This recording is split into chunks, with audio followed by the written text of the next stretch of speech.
Di Abu Lahab dengar kalau iparnya, Abu Lahab itu iparnya Aminah, iparnya Sayyidah siapa? Dengar Aminah lahir, nggak punya suami, saking senengnya candalemnya beliau, namanya Suwaibah, itu dimerdekakan. Ya setidaknya untuk hari Senin tak sebut beliau lah, karena pas soleh. Nanti Selasa Rabu sudah enggak. Itu dimerdekakan. Saya yang kiai kecil saja nggak bayangkan kalau pagi-pagi tidak punya anak dalam, yang bikin kopi siapa, yang mencucikan siapa, yang nyapu rumah siapa. Tapi Abu Lahab saking senengnya punya ponakan itu dikasihkan. Sudah Suwaibah kamu pakai saja. Sudah biar melayani kamu, ngurusin kamu. Jadi saya bayangkan hari itu Abu Lahab itu mungkin bikin kopi sendiri, nyapu sendiri demi ini. Nah itu sama Allah dikenang sehingga yukhaffafu anul adzabu yaumal isnan, itu masyhur. Idza kana hadza kafiron jaa dhammuhu bitabbat yadahu fil jahimi muhal lada ata annahu fi yaumil isnaini daiman yukhaffafu anhu lisururi bi ahmada famadzannu bil abdil ladzi kana umruhu bi ahmada masruran wa mata muwahhida. Ini Abu Lahab yang kafir, hormat Maulidur Rasul saja dapat takhfiful adab, apalagi yang mukmin. Jadi itu satu-satunya dalil maulid, itu dalilnya Abu Lahab. Ya makanya terus kita itu dibully sama kelompok sebelah, dalil kok Abu Lahab. Tapi saya pastikan awal Islam itu yang menjadi perangkat nubuwah itu hanya Yahudi dan Nasrani. Karena yang lainnya nggak tahu Nabi itu apa. Saya beri sedikit cerita, Nabi itu umur anggap saja kita ikut kaul yang 12 tahun saja. Sebetulnya ada beberapa perdebatan, ada yang bilang 9, ada yang bilang 12.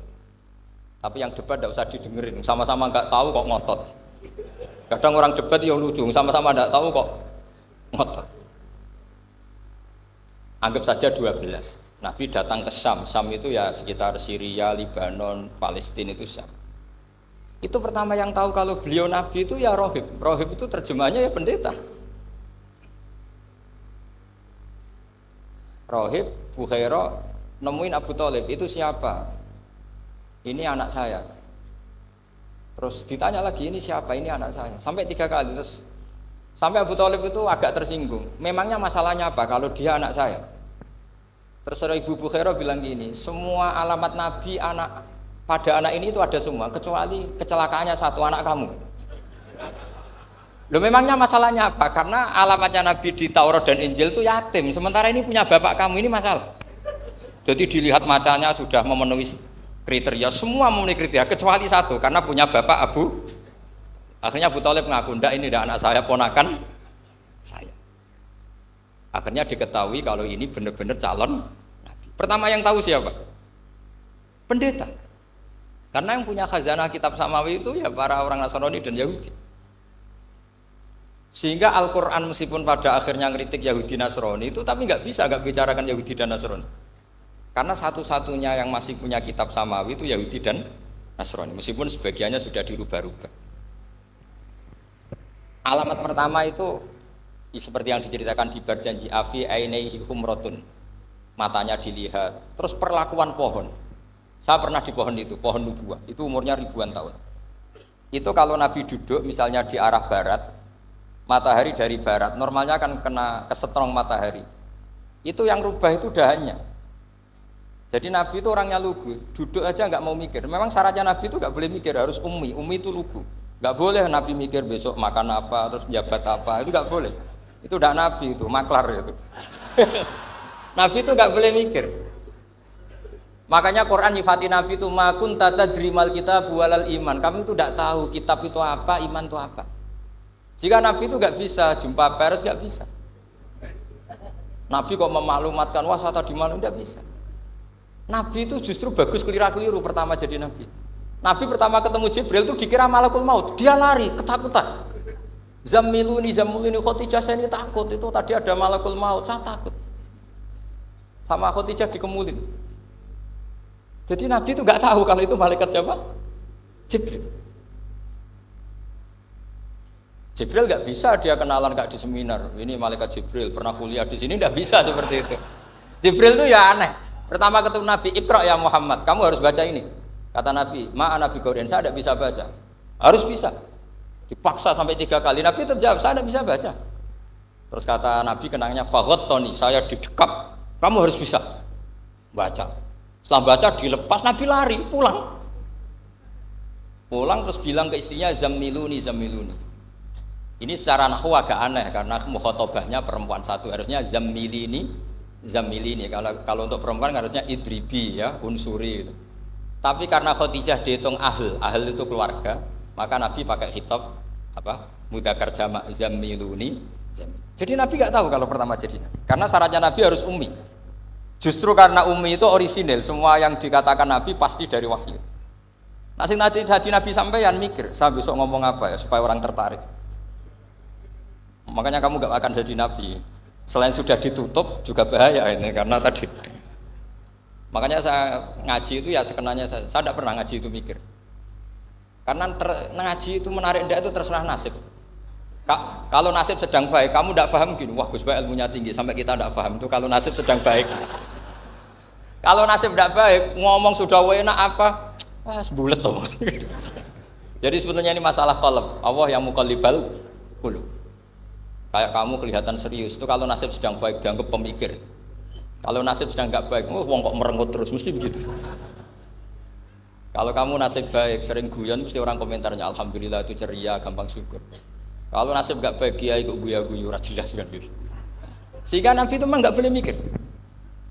Sehingga diistilahkan ma kunta tadri mal kitabu walal iman. Kamu itu tidak tahu Muhammad, kitab itu apa, iman. Justru itu bagus. Nggak tahu itu bagus kalau untuk Nabi. Kalau untuk apa? Sehingga orisinil datang ke Khadijah, zammiluni zammiluni. Jawabannya Khadijah lucu. Kamu betul ketemu orang seperti ini ke makhluk ya seperti ini nih. Iya kata Nabi. Itu Khadijah itu kacaunya bukan main. Khadijah itu kacau. Khadijatul Kubra, termasuk manaqib yang dicintai Mbah Mun. Ini mbah-mbahnya Habib, ini Muhammad bin Anis. Khadijah bilang gini, ya gini saja mas. Suatu saat kalau teman kamu itu datang bilang ke saya, ya kata Nabi. Nggak ngerti kalau ini dites. Suatu saat Jibril itu datang lagi. Nabi juga, ini loh temanku. Kalau bilang Jibril itu ini temanku datang lagi. Khadijah fahasarat an fakhidhiha. Masyhur itu di riwayat. Apa pahanya agak dibuka. Mas, temanmu masih, weh lari katanya. Terus setelah lari ditutup lagi. Temanmu datang lagi, iya datang lagi. Absyir ya Muhammad, kamu harus senang. Itu benar-benar kamu itu Nabi. Jadi Khadijah punya sekian definisi. Kalau Nabi betul itu melihat apa malaikat betul itu melihat aurat itu pasti lari. Jadi dibuka. Ternyata Jibril lari. Khadijah ini tidak tahu, yang tahu Nabi. Nabi ya nggak tahu kalau dites. Kalau Nabi tahu, oh kok ngene nak dites ya. Jadi ini mungkin jadi Nabi itu nggak tahu kalau dites. Mas kalau temanmu datang bilang saya. Setelah pas Nabi sama Khadijah, Jibril datang. Masyhur itu fahasarat an fakhidiyah. Dibuka, temanmu masih mas, lari gitu. Ditutup lagi. Sekarang gimana mas? Datang lagi. Kamu harus seneng, kamu Nabi betul. Karena kalau itu setan, wah mesti seneng nonton aurat kan itu. Itu Nabi tidak tahu kalau dites. Kalau sampean kan tahu kalau mau dites istri. Sampean mulai kato tong wedok liya teko mesti bojo mbak servis untuk menutupi semua keburukan itu. Itu Nabi. Uniknya terus Khadijah, Nabi jadi Nabi sama Khadijah itu tahu dulu Khadijah. Nabi nggak tahu kalau mau jadi Nabi, tapi Khadijah tahu. Sehingga ketika umur 25 tahun Nabi sebagai pedagang, Khadijah itu ngirim mata-mata namanya Maisarah. Maisarah itu nama lelaki. Saya tambahi lagi, Maisarah nama lelaki. Nanti kalau kamu artikan nama perempuan, oh berarti Nabi kemana-mana punya perempuan. Enggak, Maisarah itu nama lelaki. Maisarah dikirim Khadijah terus. Gimana Muhammad di perjalanan? Tudzilluhul ghamamah tuti'uhus sahaib. Kemana-mana dipayungi oleh mega, oleh awan. Sekian informasi ke Rasul ke Khadijah itu dimasukkan semua ke Khadijah. Tapi betapa kecewanya Khadijah ketika Nabi nikah umur 25 tahun, Khadijah umur 40 tahun. Itu kok gak jadi Nabi. Itu mulai kecewa sido jadi Nabi tau ora. Makanya ketika tahun ke-40, berarti Nabi umur 40, cerita ketemu tadi Jibril, sebenarnya Nabi nggak tahu itu Jibril, nggak bilang Jibril. Itu Khadijah senangnya bukan main. Karena apa yang dibayangkan dia terjadi. Fa wa la yuzika wa abadan innaka la tasilur rahim wa tahmilul kalla wa taksibul ma'dud wa takridu fa wa tu'inu ala nawaibil haq. Ini kalau istilah bahasa Pak Said Akil, syarat jadi rais Suriah harus hafal katanya gitu. Sonono, syaratnya jadi ulama. Saya ini jadi ulama sebelum di NU. Makanya kata Mbah Mun dulu guyon kiai ono loro, ono kiai sing ning NU, berarti kiai sik lagi ning NU. Ono sing kiai NU nak gak pengurus NU ada di kiai gitu kan. Itu guyonannya Mbah Mun. Akhirnya Khadijah itu sempurnanya bukan main karena pernah ragu 15 tahun. Kan dari umur 25 sudah yakin kalau ini nabi, kemudian nggak tahu bukti berikutnya, makanya terus ini jadi nabi enggak. Setelah umur 40 benar-benar nabi, paginya diajak ke Waraqah bin Naufal, masih pernah paman sama Khadijah. Ya Ami, ini ibnu akhika mau cerita. Terus Waraqah ini Nasrani. Di kitab Bukhari disebut wa kana imro'an tanassara fil jahiliyah wa yaktubu Injil bil Ibraniyah masyaallah ayaktub. Jadi Waraqah itu penginjil, pendeta. Tapi nanti loh, kamu jangan salah paham terus kayak pendeta sekarang. Ada periode di mana Injil masih asli dan ada periode ini yang sudah muharraf. Itu kan ya itulah khasnya ulama sudah. Akhirnya Waraqah tanya, kamu ngomong saja ya Ibnu Akhi, manggilnya seperti itu. Akhirnya Nabi cerita ketemu Jibril, sebenarnya beliau nggak tahu itu Jibril cerita. Terus kata Waraqah, hadan namus alladzi ja'a bi Musa. Masih pakai bahasa namus, hadan namus alladzi ja'a bi Musa. Itu namus semacam malaikat yang mendatangi Musa. Terus uniknya Waraqah bilang gini, wa iyudrikni yaumuka ansuruka nasron mu'azzaron. Andai kan saya menemukan hari ketika kamu jadi nabi, akan saya bila mati-matian. Kapan itu paman? Khina yukhrijuka kaumu, ketika kamu diusir oleh kaum kamu. Nabi sebagai orang baik, makanya GR jadi orang baik itu ya boleh. Nabi sebagai orang baik itu tanya, awamu khrijiyahum. Kalau kiye-kiye maknani awamu khrijiyah ana ta iku wong sing ngetokno ingsun hum ta kaumi. Masa saya nanti diusir kaum saya? Saya ini termasuk keluarga terhormat, perilaku saya baik. Masa saya nanti diusir? Terus kata Waraqah, tidak ada seorang pun yang jadi nabi kecuali nanti ngalami diusir. Jadi yang tahu mau diusir itu ya Waraqah. Nabi malah tanya, masa saya nanti diusir? Karena tadi syaratnya Nabi harus ummi itu keibu-ibuan. Jadi nggak tahu. Tapi nggak tahu di Nabi itu sifatu madkhin, sifat pujian, bukan sifatu naqsin, sifat apa? Kekurangan. Akhirnya Nabi mulai sadar, wah ini jadi Nabi tenan kan gitu.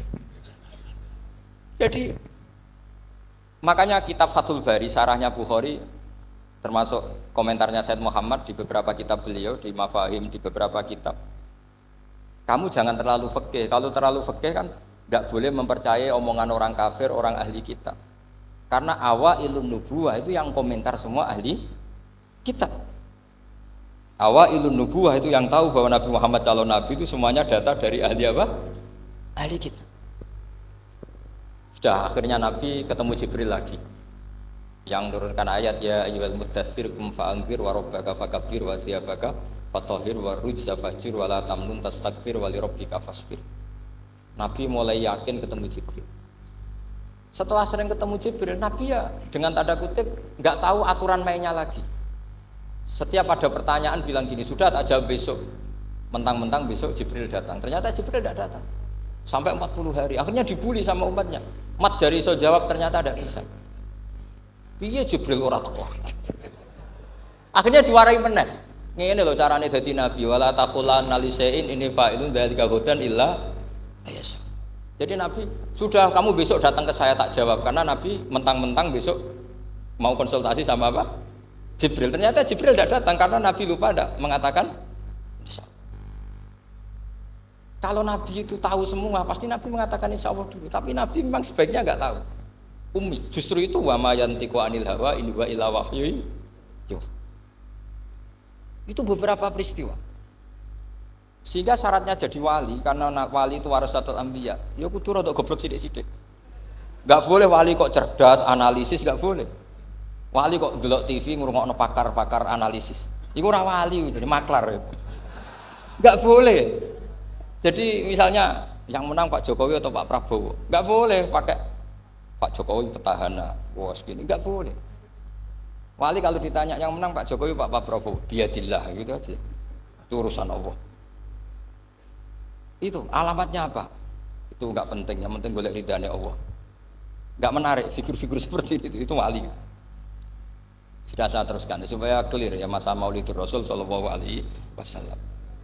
Itu kita tidak punya data kecuali dari ahli kitab. Yahudi lebih ngeri lagi. Yahudi itu punya kriteria syaratnya Nabi harus min dzurriyyati Ibrahim. Ya makanya kitab yang paling disenangi Mbah Mun itu Berjanji. Syaratnya Nabi harus min dzurriyyati Ibrahim. Lalu Muhammad itu siapa? Kok tahu-tahu Nabi dia itu orang Arab itu jahiliyah, wongnya goblok-goblok. Wah, akhirnya terus jadi polemik ilmiah kan. Akhirnya Nabi memaklumatkan diri kalau beliau min dzurriyyati Ibrahim, dibuktikan Ibrahim pernah singgah di Mekah, yaitu fihi ayatum bayyinatum maqamu Ibrahim. Bahwa Ibrahim pernah hidup di Mekah ada buktinya, yaitu ada bekas kaki di dekat Ka'bah. Akhirnya Ibrahim meninggalkan Ismail. Ismail kecil kekurangan air, Hajar lari-lari nyari air 7 kali. Akhirnya jadi sa'i bena Safa wal. Ada sekian bukti kalau Ismail itu hidup di Mekah, menikah sama suku Jurhum. Akhirnya orang Yahudi mulai ngeper. Loh iya, Muhammad pantas jadi nabi. Ternyata orang Mekah turunan Ibrahim alaihis.